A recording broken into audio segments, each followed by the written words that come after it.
적을 알고 나를 알면 100번 싸워도 위태롭지 않다. 오늘날까지 이어지는 전쟁과 전략의 바이블, 손자병법. 이 위대한 책의 저자 손무의 이야기를 만나봅니다. 하지만 손무라는 인물에 대해 우리가 아는 것은 놀랍도록 적습니다. 그는 역사상 가장 영향력 있는 군사 전략가 중 한 명이지만 그의 삶에 대한 확실한 기록은 극히 드뭅니다. 그의 실존 자체를 의심하는 학자들도 있고 손자병법이 한 사람이 아니라 여러 저자들의 작품이라고 주장하는 이들도 있습니다. 이 내러티브에서 우리는 전통적인 이야기와 역사적 증거 그리고 현대 학문의 논쟁을 모두 살펴보겠습니다. 손무는 기원전 6세기 후반에서 5세기 초반 중국의 춘추 시대에 살았다고 전해집니다. 이 시대는 주나라의 중앙 권력이 약화되고 여러 제후국들이 패권을 놓고 경쟁하던 혼란스러운 시기였습니다. 전쟁은 끊임없이 일어났고 외교는 복잡했으며 권력의 균형은 끊임없이 변화했습니다. 손무의 출생과 초기 삶에 대해서는 거의 알려진 것이 없습니다. 전통적인 이야기에 따르면 그는 제나라 출신이었습니다. 제나라는 산동 지역에 위치한 강력한 제후국이었고 문화와 학문이 번성했으며 많은 사상가들이 활동했습니다. 손무의 원래 이름은 손무였고 손자는 존칭이었습니다. 자는 선생을 의미하므로 손자는 손선생이라는 뜻입니다. 일부 자료는 손무가 귀족 가문 출신이라고 하지만 다른 자료들은 그의 배경에 대해 침묵합니다. 그가 제나라에서 군사 교육을 받았는지, 어떤 스승 밑에서 배웠는지, 어떻게 전략에 대한 깊은 이해를 발전시켰는지는 불명확합니다. 전통적인 서사는 그가 젊었을 때 이미 전쟁과 전략에 대한 깊은 관심을 가지고 있었고 고대 병법서들을 연구했으며 자신의 이론을 발전시켰다고 제안합니다. 어떤 이유에서인지 손무는 제나라를 떠났습니다. 일부 자료는 정치적 혼란이나 가문의 몰락을 암시하지만 확실한 것은 없습니다. 그는 남쪽으로 여행했고 양자강 하류 지역에 위치한 오나라에 도착했습니다. 오나라는 춘추시대에 떠오르는 강국이었습니다. 원래는 반야만적인 변방 국가로 여겨졌지만 함려 왕의 통치 아래 강력한 군사력을 발전시키고 있었습니다. 함려는 야심찬 군주였고 오나라를 중국의 주요 강국으로 만들기를 원했으며 이웃 국가들, 특히 강력한 초나라를 정복하려 했습니다.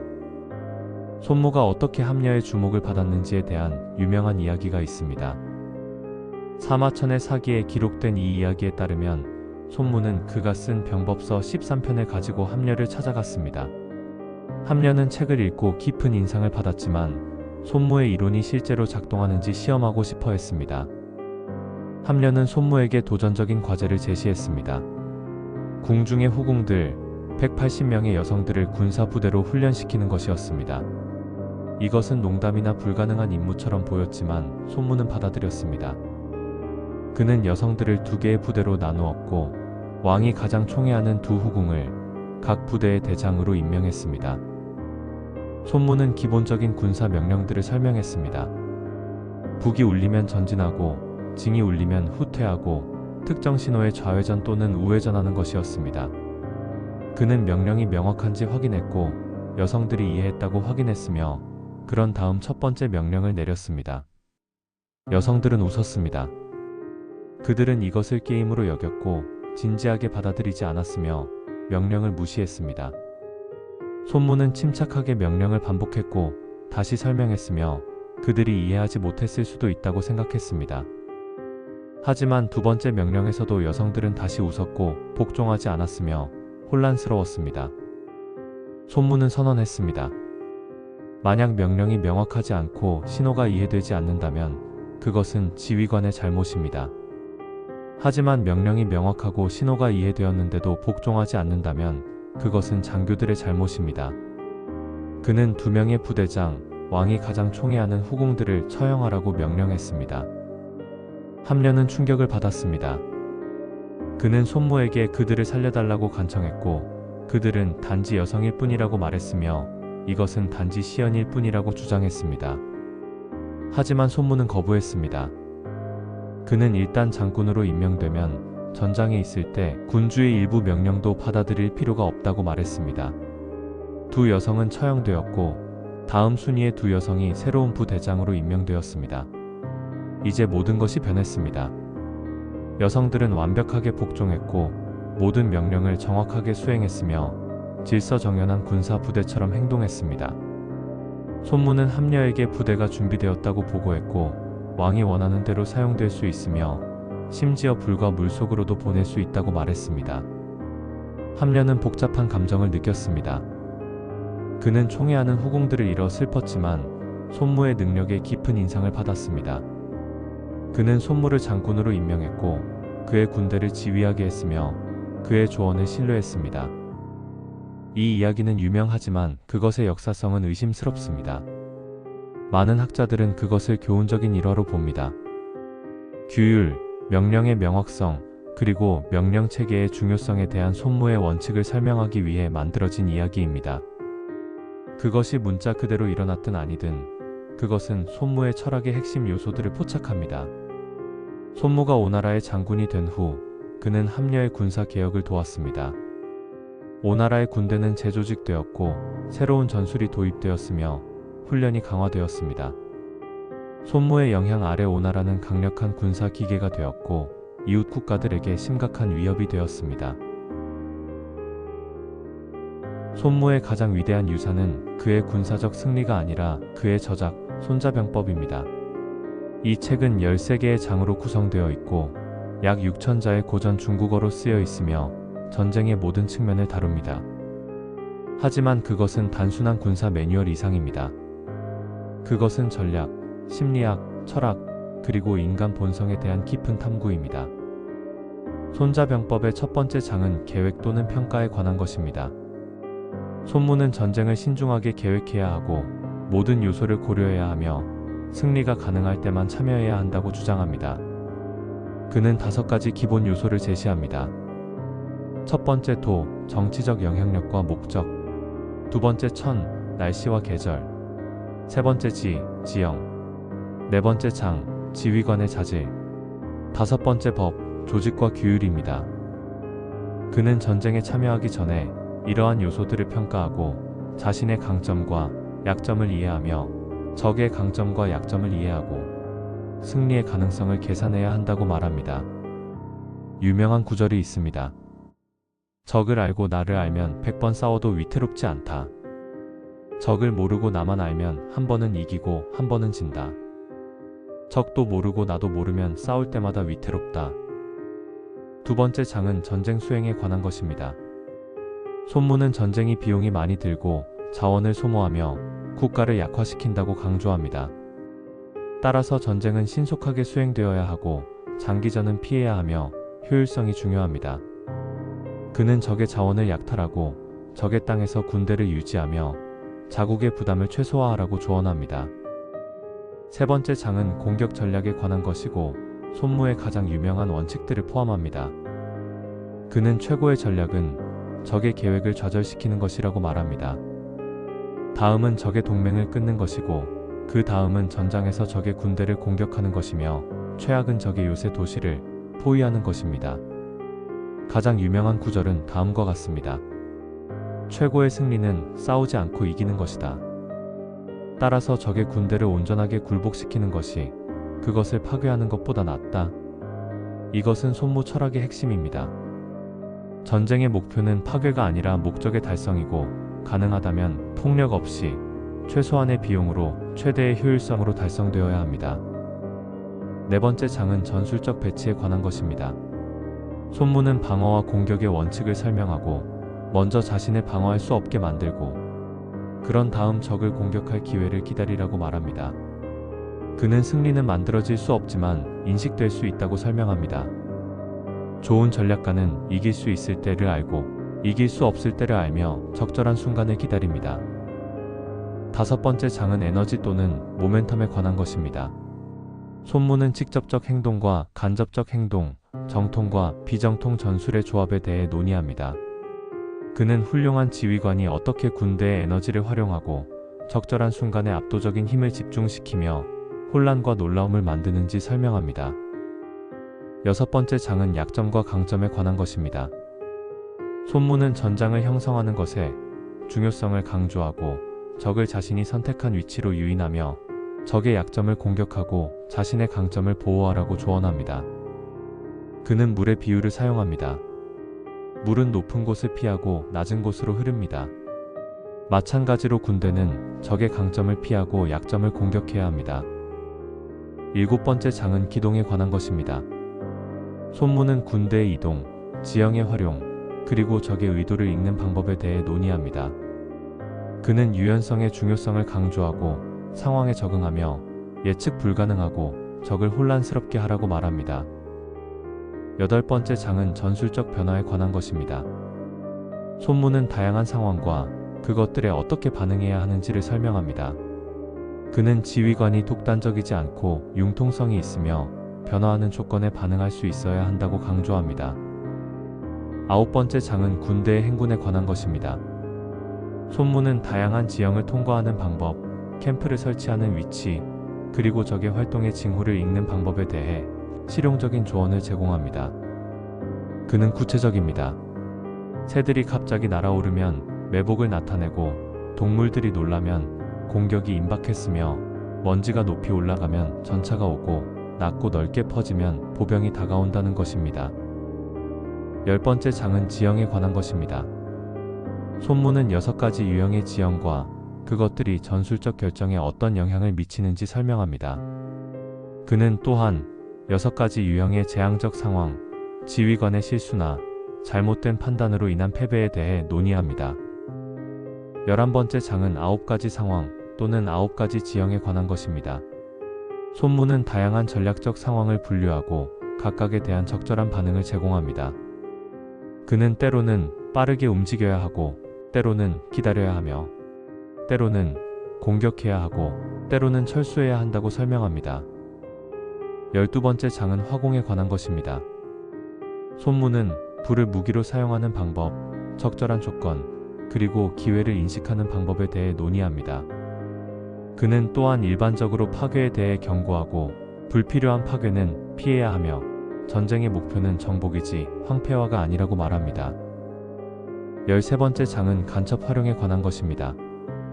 손무는 정보의 중요성을 강조하고 5가지 유형의 간첩, 현지, 내부, 이중, 소모, 생존 간첩을 설명하며 정보 네트워크를 구축하라고 조언합니다. 그는 좋은 정보는 귀중하고 간첩은 관대하게 보상받아야 하며 정보는 전쟁의 기초라고 말합니다. 손자병법은 간결하지만 심오합니다.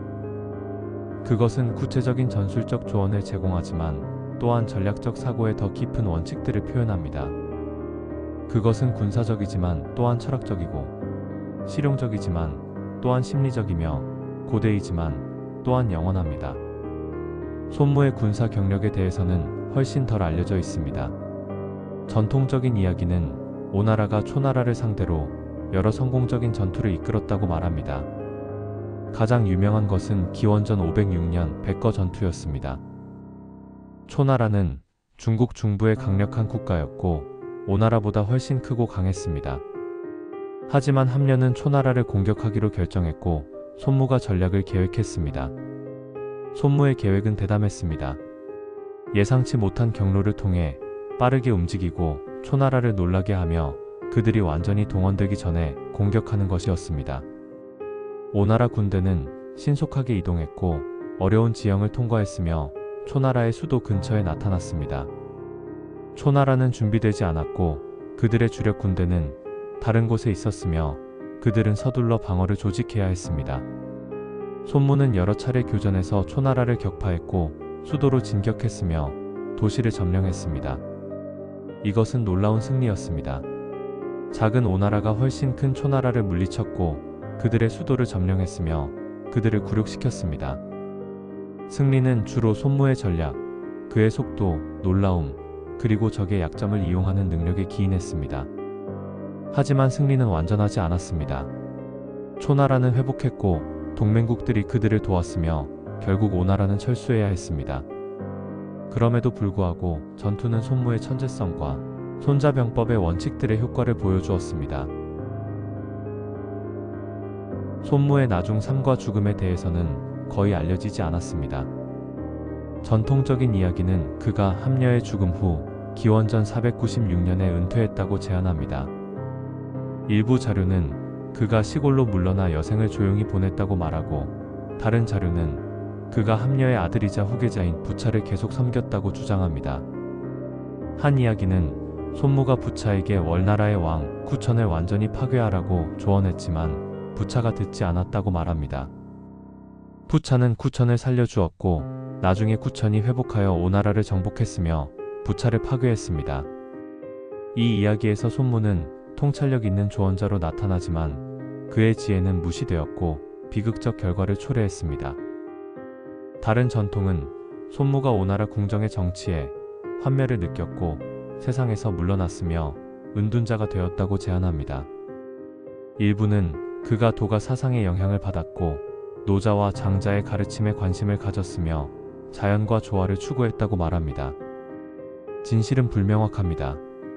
손무의 죽음의 날짜, 장소, 상황은 기록되지 않았습니다.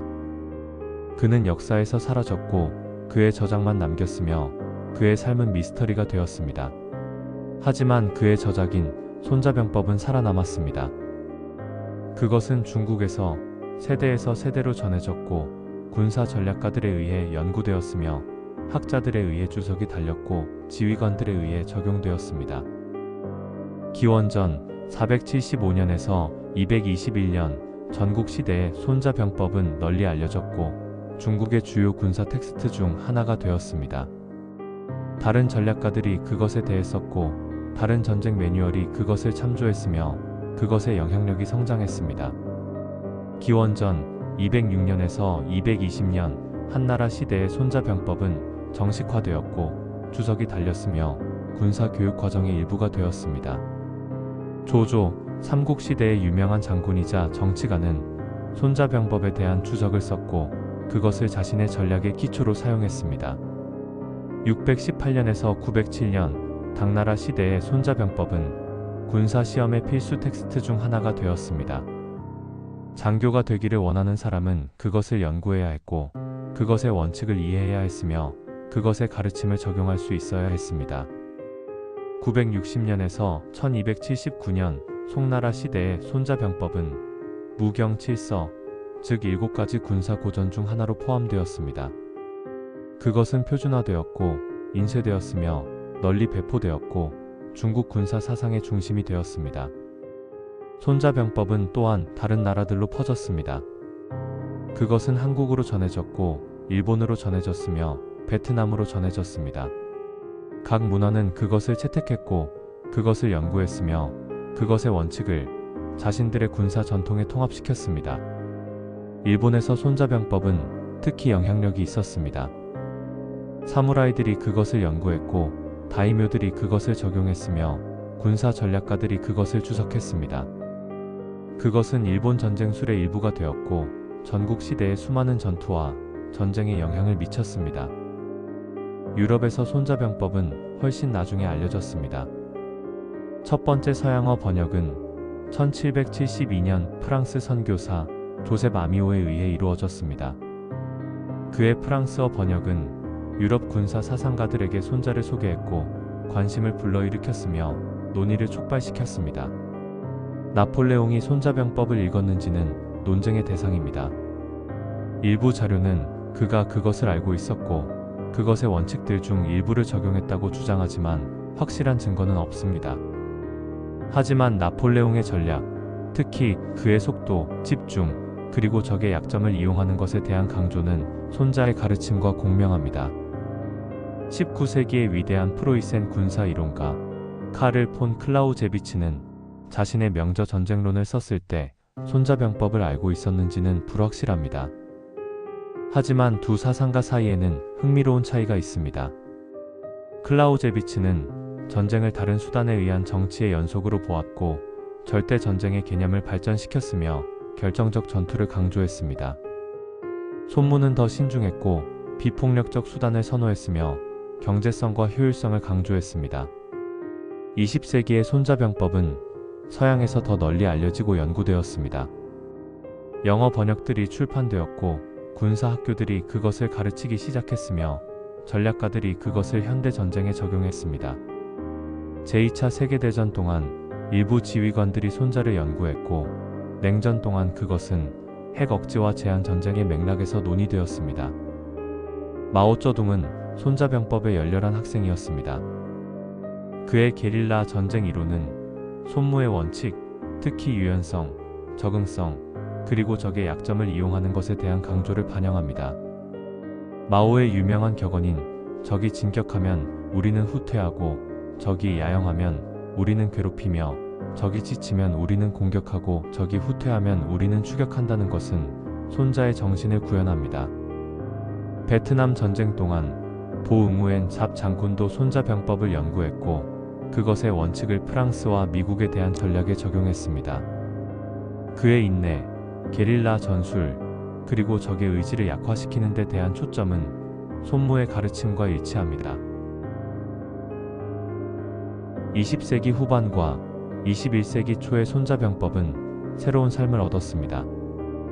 그것은 단순히 군사 텍스트로서뿐만 아니라 비즈니스, 경영, 스포츠, 그리고 개인 개발을 위한 전략 가이드로 재발견되었습니다. 비즈니스에서 손자병법은 베스트셀러가 되었습니다. 기업가들, 경영자들, 그리고 전략 컨설턴트들이 그것을 연구했고 그것의 원칙을 시장 경쟁에 적용했으며 그것을 현대 비즈니스 전략의 기초로 사용했습니다. 적을 알고 나를 알면 100번 싸워도 위태롭지 않다는 원칙은 시장 조사와 자기 인식으로 번역되었습니다. 싸우지 않고 이기는 것은 소송이나 가격 전쟁을 피하고 협상과 제휴를 통해 목표를 달성하는 것이 되었습니다. 스포츠에서 코치들과 선수들이 손자병법을 연구했습니다. 그것의 심리학, 전술적 유연성, 그리고 상대의 약점을 이용하는 것에 대한 강조는 경쟁 스포츠에 직접적으로 적용 가능했습니다. 법률에서 변호사들이 손자를 인용했습니다. 소송 전략, 협상, 그리고 분쟁 해결은 모두 손무의 원칙을 통해 이해될 수 있었습니다. 정치에서 손자병법은 캠페인 전략, 외교, 그리고 국제 관계에 적용되었습니다. 정치인들과 외교관들이 그것을 연구했고 그것의 통찰을 권력 정치에 적용했으며 그것을 경쟁자들을 능가하는 가이드로 사용했습니다. 심지어 개인 개발에서도 손자병법이 사용되었습니다. 자기 개발 저자들이 그것을 삶의 도전에 대처하는 가이드로 재해석했고 자기 인식, 전략적 사고, 그리고 효율적인 행동을 강조했습니다. 이러한 광범위한 적용은 손자병법의 보편성을 증명합니다. 그것은 특정 시간과 장소를 위해 쓰여졌지만 그것의 원칙들은 인간 경쟁과 전략의 근본적인 측면들을 다루기 때문에 다양한 맥락으로 번역될 수 있습니다. 하지만 이러한 대중화는 또한 비판을 받았습니다. 일부 학자들은 손자병법의 비즈니스나 자기 개발에 대한 적용이 그것의 원래 맥락을 희석시키고 그것의 의미를 단순화하며 그것을 피상적인 자기 개발 조언으로 변형시킨다고 주장합니다. 그들은 손무가 생사의 문제를 다루고 있었고 그의 조언은 전쟁의 끔찍한 현실에 뿌리를 두고 있으며 그것을 비즈니스 경쟁에 적용하는 것은 그것을 사소하게 만든다고 지적합니다. 다른 이들은 손자병법의 일부 원칙들, 특히 속임수, 조작, 그리고 적의 약점을 무자비하게 이용하는 것에 대한 강조가 윤리적 우려를 제기한다고 주장합니다. 그들은 손무가 효과성에 초점을 맞추었지 도덕성에 초점을 맞추지 않았다고 말하며 그의 조언을 무비판적으로 따르는 것은 비윤리적 행동으로 이어질 수 있다고 경고합니다. 하지만 손자병법의 옹호자들은 그것이 종종 오해된다고 대응합니다. 그들은 손무가 불필요한 폭력을 피하는 것을 강조했고 파괴보다 보존을 선호했으며 최소한의 비용으로 목표를 달성하는 것을 옹호했다고 지적합니다. 그의 최고 원칙인 싸우지 않고 이기는 것은 본질적으로 평화주의적이고 갈등을 피하며 폭력에 대한 비폭력적 대안을 추구합니다. 손무와 손자병법에 대한 현대 학문은 복잡합니다. 역사가들과 학자들은 여러 기본적인 질문들을 논쟁합니다. 손무는 실제로 존재했는가? 손자병법을 그가 썼는가? 텍스트는 얼마나 오래되었는가? 회의론자들은 손무가 전설적이거나 신화적인 인물일 수 있다고 주장합니다. 그의 삶에 대한 동시대 기록이 없고 그에 대한 가장 이른 상세한 이야기는 그가 살았다고 추정되는 시기로부터 수백 년 후에 사마천에 의해 쓰여졌으며 이야기는 교훈적이고 문학적 장치로 가득 차 있습니다. 그들은 또한 손자병법이 하나의 저자나 하나의 시기의 작품이 아닐 수 있다고 제안합니다. 텍스트는 불일치를 보이고 일부 장들은 다른 장들과 다른 스타일을 가지고 있으며 일부 개념들은 춘추시대보다 후대인 전국시대를 반영하는 것처럼 보입니다.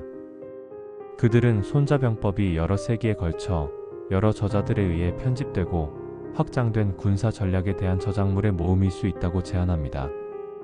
1972년에 중요한 고고학적 발견이 이루어졌습니다. 산동성 리니에 은작산에서 한나라 무덤이 발굴되었고 그 안에서 대나무 간에 쓰인 고대 텍스트들이 발견되었습니다. 이 텍스트들 중에는 손자병법의 가장 오래된 알려진 버전이 있었고 기원전 134년에서 118년경으로 연대가 측정되었습니다. 은작산 버전은 후대의 표준 텍스트와 유사하지만 차이점도 있습니다.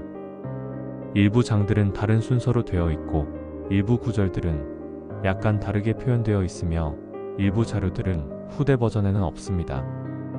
이것은 텍스트가 시간이 지나면서 진화했고 다양한 버전들이 유통되었으며 우리가 가진 표준 텍스트는 여러 편집의 결과라는 것을 확인시켜 줍니다.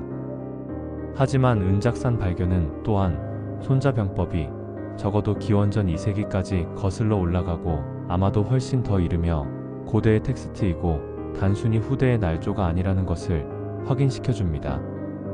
대부분의 현대 학자들은 손무가 실제 역사적 인물이었을 가능성이 높고 그가 손자병법의 핵심을 썼거나 영감을 주었으며 텍스트가 시간이 지나면서 확장되고 편집되었다는 중간 입장을 취합니다.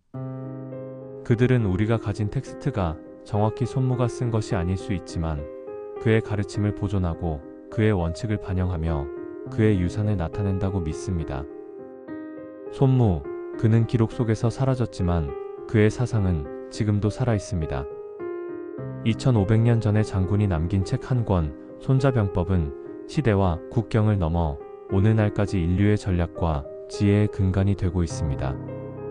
손무의 유산은 단순히 군사적인 것이 아닙니다. 그는 전략적 사고의 원칙들을 명확하게 표현했고 경쟁의 심리학을 이해했으며 효율성과 경제성의 중요성을 인식했습니다. 그의 가르침은 보편적이고 시대를 초월하며 끊임없이 관련성이 있습니다. 오늘날의 세계에서 복잡한 경쟁, 빠른 변화, 그리고 불확실성이 있는 곳에서 손무의 지혜는 여전히 가치가 있습니다. 적을 알고 나를 알라. 싸우지 않고 이기라. 유연하고 적응하라.